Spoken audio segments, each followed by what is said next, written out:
Molatofatšo wa bone go legile malebana le dipolao tšeo di amantšhwago le ditefo tša di-insurance ka provinseng ya Limpopo.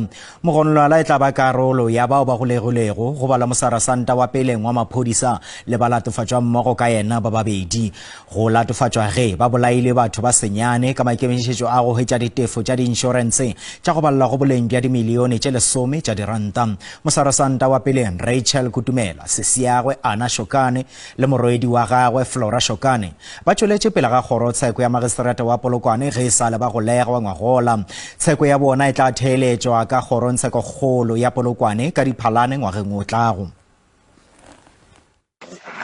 Mogononelwa wa moragorago malebana le dipolago tša go amana le di-insurance o golegilwe ka legaeng la gagwe ka molletši ka ntle ga Polokwane. Molatofatšo wa Rachel Kutumela le morwedi wa gagwe Flora Shokane le sesiagwe Ana Shokane ba latofatšwa ka go holega go diranta tše dimilione tše 10 tša mahua ao a sa kgodišego a batho ba senyane.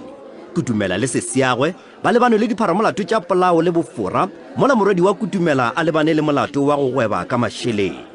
Mogononelwa yo a golegilwego wa mengwaga e 54 o lebane le ditatofatšo tše mmalwa tša polao magareng ga tše dingwe. We have just arrested a 54-year-old suspect who is linked with murder, money laundering and fraud related to the insurance killing that happened last year. As you will know, that we arrested one of our sergeant, Rachel Kutumela, in October last year. Tsheko ya molato wa Kutumela le balatofatšwa ka yena e šutišitšwe ka kgorong tsheko ya mastrata wa Polokwane le go beela go theeletšwa ka kgorong kgolo ya tsheko ya Polokwane go tloga ka la 5 go fihla ka la 30 kgweding ya Oktoboro 2026.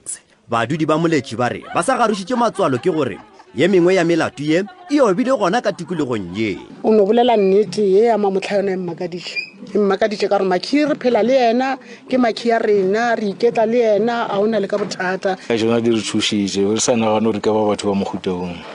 Mogononelwa o tla tšwelela pele ga kgorotsheko ya mastrata wa Polokwane ka la boraro lona le go letetšwe gape gore molato wa gagwe o tla kopanywa le wa ga Kutumela le Boshokane ge ba tšwelela pele ga kgorokgolo ya tsheko ya Polokwane kgweding ya Oktoboro e šago. Nna ke Koketšo Motau wa ditaba tša SABC kgorotsheko ya mastrata wa Polokwane.